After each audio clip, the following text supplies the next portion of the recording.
কত করে বললাম এই অবেলায় আর বেরিও না, কে শোনে কার কথা।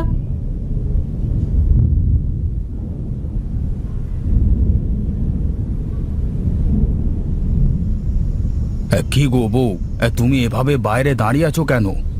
কি করব বলো, তুমি তো আমার কথা না শুনেই বাইরে চলে গেলে। চারিদিকে কি কালো মেঘ করেছে একটু দেখেছো? হ্যাঁ হ্যাঁ, সেই জন্যই তো দৌড়ে বাড়িতে চলে আসলাম। এর মধ্যে কোথায় গিয়ে কাজ খুঁজবো বলো?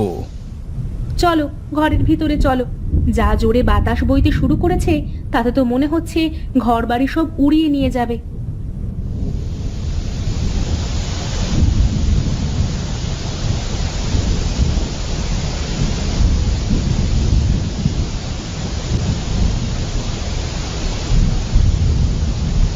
দেখো গিন্নি, বাইরে প্রচুর বৃষ্টি হচ্ছে। তোমার তো আবার বৃষ্টি দেখতে ভালো লাগে। হ্যাঁ, আমার বৃষ্টি দেখতে তো ভালো লাগে, কিন্তু ভিজতে ভালো লাগে না। দেখো চালের ফুটো দিয়ে কেমন করে পানি পড়ছে ঘরের ভিতরে। তাই তো, এভাবে কিছু সময় পানি পড়তে থাকলে তো ঘরের ভেতরে পানিতে ভরে যাবে গো। কি আর করা যাবে, তোমাকে কত করে বললাম যে ঝড় বৃষ্টির সময় আসছে, তার আগেই তুমি ঘরের চালটা সারানোর ব্যবস্থা করো। মুখ দিয়ে বললি কি আর করা যায় গো? কাজ করাতে হলে তো টাকার দরকার, কিন্তু আমার কাছে তো তেমন কোনো টাকা পয়সা কিছুই নেই। আমি বলি কি, তুমি দরকার হলে একটু মহাজনের সাথে কথা বলে দেখতে পারো, যদি কোনো সাহায্য তিনি করেন আমাদের। ঠিক আছে, বলে দেখব। তবে আমার মনে হয় না যে সে আমাদের কোনো উপকারে আসবে। নাও এখন আগেই বৃষ্টির পানি সামলাও, না হলে রাতে আর বিছানায় ঘুমাতে হবে না।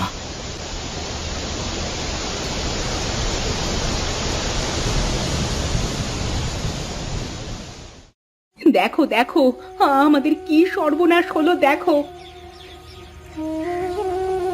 এখন তো এই ঘরে থাকাই মুশকিল হয়ে যাবে। তুমি কোনো চিন্তা করো না গিন্নি, আমি এক্ষুনি মহাজনের কাছে যাচ্ছি, দেখি তিনি কিছু করতে পারেন কিনা।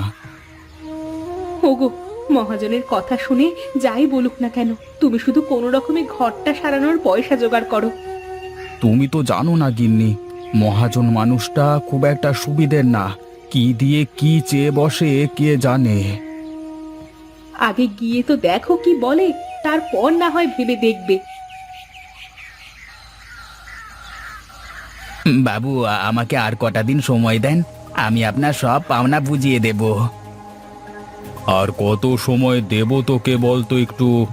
দিনের পর দিন তো আমাকে ঘুরিয়েই যাচ্ছিস, তাই এখন আমি যা বলবো তোকে তাই করতে হবে। নে, এই কাগজে টিপসই দে। কিন্তু এটা তো সাদা কাগজ বাবু। হ্যাঁ, এটা যে সাদা কাগজ সেটা আমিও দেখতে পাচ্ছি।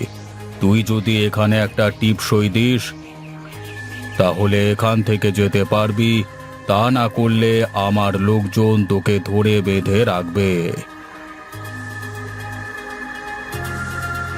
আরে মহেশ যে, তা কি খবর তোর? আজকাল তো তোকে দেখাই যায় না।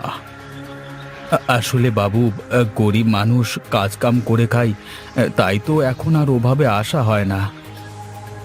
বাবু, আমাকে আর একটিবার সময় দেন, আমি কথা দিচ্ছি এবার ঠিক আপনার টাকাটা বুঝিয়ে দেব। আচ্ছা মহেশ, তুই বলতো, কাউকে টাকা ধার দিয়ে সেই টাকা চাওয়া কি কোনো অপরাধের কাজ? না, ঠিক তা নয়, তবে তাকে সময়ও তো দিতে হবে ফেরত দেওয়ার জন্য।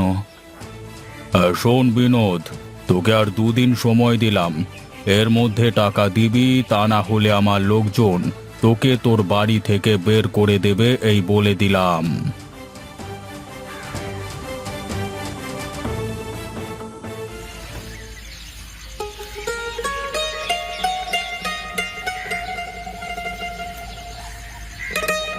কে তুমি? তোমাকে তো ঠিক চিনতে পারলাম না বুড়িমা। আমি এক ভিখারি রে মা, এই পথ দিয়েই যাচ্ছিলাম, খুব তেষ্টা পেয়েছে আমার, তাই ভাবলাম যে একটু জল খেয়ে নি। ঠিক আছে, তুমি বারান্দায় গিয়ে বসো, আমি তোমাকে জল এনে দিচ্ছি।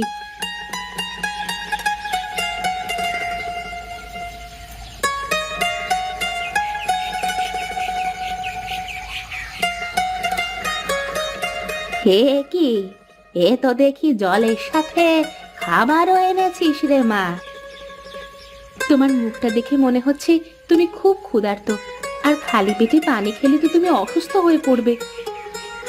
তুই খুব দয়ালু রে মা, কিন্তু দেখলাম তোর ঘরের চাল অর্ধেক আছে অর্ধেক নেই। কালকের ঝড়ে চালের অর্ধেক উড়ে গেছে গো বুড়িমা। ও আচ্ছা, তাই বুঝি? কিন্তু এভাবে খোলা ঘরে কি থাকা যায়? কি করব বলো বুড়িমা, আমাদের তো দিন আনি দিন খায়, নুন আনতে পান্তা ফুরায়।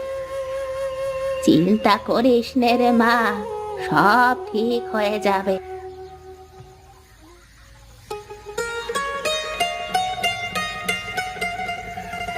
আহ, পেটটা ভরলো, কি যে শান্তি লাগছে এখন। ঠিক আছে, এবার তাহলে আমি আমার কাজে যাই বুড়িমা। যাবি? যাবি তো, একটু বস এখানে। এই নে, এই লাউয়ের বীজগুলো রাখ মা, এগুলো তোর ঘরের চারপাশে লাগিয়ে দিস।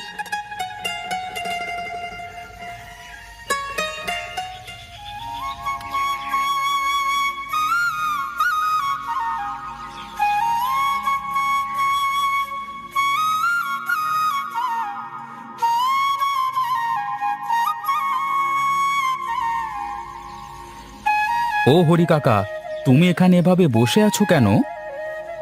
কি আর করবো রে বাবা, কালকে ঝড়ে ঘর বাড়ি সব উড়ে গেছে, কোথায় থাকবো আর কি করব? আর বলো না কাকা, আমারও তো সেই একই দশা, ঘরের চাল অর্ধেক আছে অর্ধেক নেই। এখন যা অবস্থা, তাতে করে তো নতুন ঘর তোলাও সম্ভব না। কি যে করি, কোথায় থাকি? মহাজনের কাছে গেছিলাম ঘরে চালটা সারাবার জন্য কিছু পয়সা আনতে, কিন্তু তার কথাবার্তা শুনে আর বলবার সাহস হয়নি। ভুল করেও মহাজনের থেকে পয়সা ধার নিস নে মহেশ, তাহলে দেখবি শেষমেশ আমার মতো ভিটে বাড়িটাও হারাতে হবে তোকে।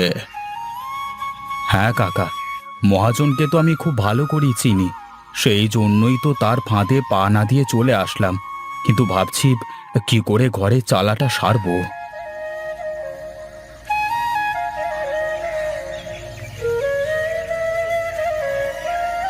আরে বিনোদ যে, তোকে না দেখলাম সেই কখন মহাজনের কাছ থেকে চলে আসতে? কি আর বলবো দুঃখের কথা, বিপদে পড়ে মহাজনের থেকে ধার নিয়েছিলাম, তার মূল্য যে নিজের ভিটে বাড়ি দিয়ে চোকাতে হবে তা কে জানতো। তোরা তো সবাই বুদ্ধিমান, তোরা ভাবিস যে আমি হরি হয়তো পাগল, আসলে আমি পাগল না, আমি পাগল সেজে থাকবার অভিনয় করি। মহাজন যা বলবে তাই হবে নাকি গায়ে? এর একটা বিহিত করা দরকার। তোর ঘাড়ে কটা মাথা শুনি, মহাজনের সাথে কে লাগতে যাবে? যেই লাগতে যাবে তারও হরি কাকার মতোই অবস্থা হবে। সে যা হয় হোক, এখন আমি যাই হরি কাকা, বাড়িতে গিয়ে দেখি কি অবস্থা।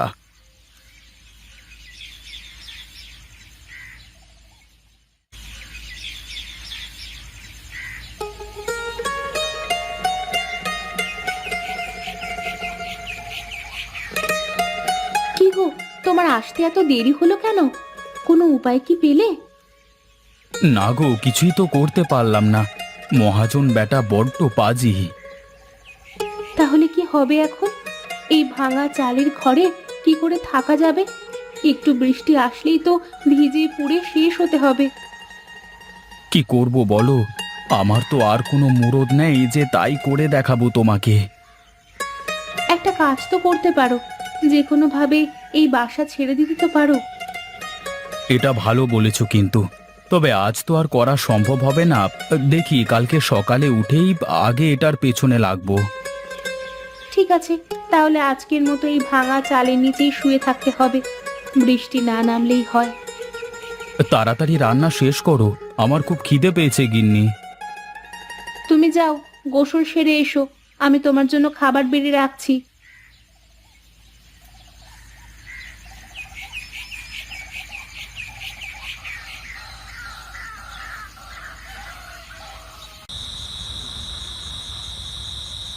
বুঝলে গিন্নি, এখনো পর্যন্ত যারাই মহাজনের থেকে টাকা পয়সা ধার নিচ্ছে তারা সবাই তাদের কিছু না কিছু হারিয়েছে। কিন্তু কেন? টাকা ধার নিয়ে সময় মতো পরিশোধ করে দিলেই তো হয়। এই তো ঠিক ধরেছ। বলি, গাঁয়ের মানুষের কাজকামের যা অবস্থা, তাতে করে কিভাবে সময় মতো টাকা ফেরত দেবে বলতে পারো? আমি হলেই কি পারবো? আমারও তো কোনো কাজকামের ঠিক নেই। একদিন কাজ করি তো দুদিন বসে থাকতে হয়। আচ্ছা, টাকা দিতে না পারলে মহাজন কি করে? কি আর করে, জোর করে মানুষের ঘরবাড়ি সব লিখে নেয়, তারপর ঘাড় ধাক্কা দিয়ে বাড়ি থেকে বের করে দেয়, পথে নামিয়ে দেয় সবাইকে। থাক বাবা, লাগবে না তাহলে ওরকম টাকা। তার চেয়ে এভাবে থাকাও অনেক ভালো। তাছাড়া আর বলছি কি, দেখি কাল কি করতে পারি। এখন তাড়াতাড়ি খেয়ে নাও, কালকে সকাল সকাল উঠে দুজনেই হাতে গুঁজে কাজ করতে হবে।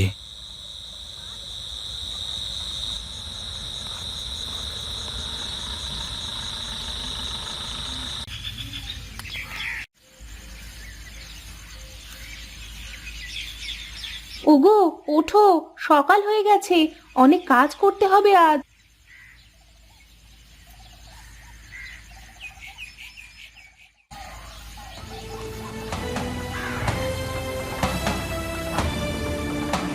এ এ এ কি, ঘরের চালটা এভাবে ঠিক হলো কেমন করে? হ্যাঁ গো, তাই তো। কিভাবে হলো এটা?